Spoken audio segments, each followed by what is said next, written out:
a few minutes later, this man walks in a business suit, kind of tall, imposing, and I immediately was like, that's Donald Trump. What's he doing here? I'm supposed to be working for Epstein and interviewing with him. Why is Donald Trump here?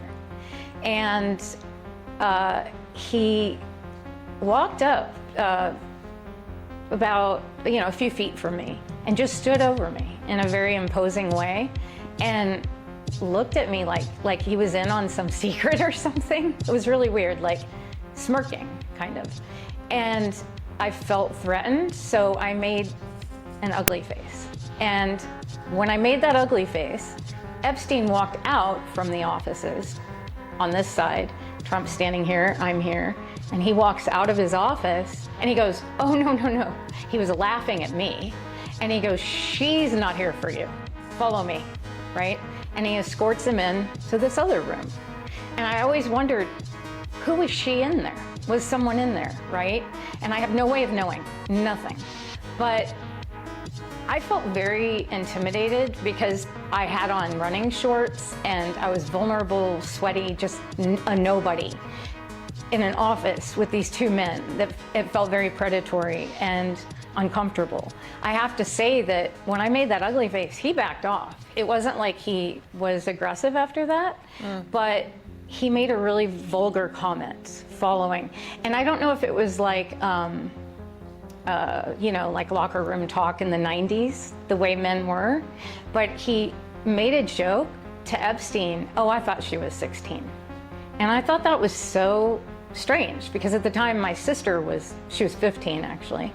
And I didn't think it was funny, even though it was just a little bit inappropriate, but I thought.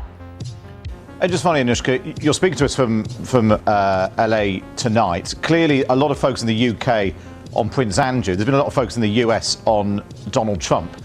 His connections to Jeffrey Epstein, his interest in the Epstein files. You met Donald Trump, is it right, through Ghislaine Maxwell? I did, yes, and I met him on several occasions. Ghislaine Maxwell did introduce me to him, and she introduced me to him with a clear message of my being with him in the same way that she had trafficked me and brought me to Jeffrey Epstein. The time that is most memorable to me is the time when he hit on me. Because I was in the office. It was one of the first times I started working for Donald Trump's a sleazebag. Okay. Yes. It was when I started working for Epstein, and it was 9 o'clock at night. Right. And Jeffrey Epstein's office was totally empty. And I told the New York Times this, but of course they don't tell the whole thing, right? Even though Mike Baker is amazing, but they would not allow him to tell the truth. Right. So basically, I go into this office. It's 9 o'clock at night, and I sit down. And a few minutes later, and I'm wearing running clothes. Okay, so it was really weird. It's 9 o'clock at night, and I'm wearing running clothes because I didn't have money, so I had to jog up there. Right. And so I've struggled, for so long. So I'm like up there in the office, seated, and I've got my, my running clothes on, so my legs are showing.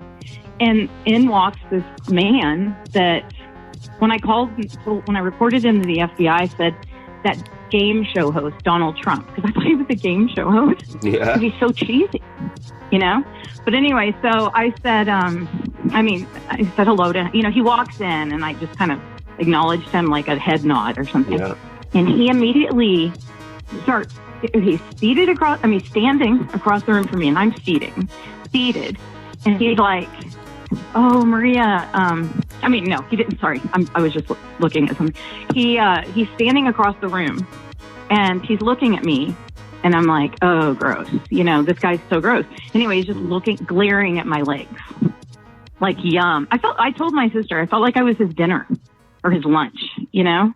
The way he was looking at me. So Epstein comes in.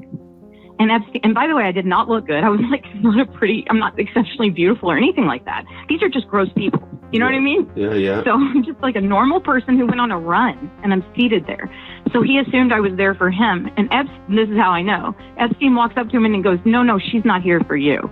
And they were smirking, and Epstein whispered something. He goes, go in there. And so Trump at 9 o'clock at night goes in the other room. Because there's someone in there for him. Right. I don't know who, but Epstein said, no, she's not here for you. Right. I mean, what is this? Yeah. That's the only friend I think she had. And Joan Rivers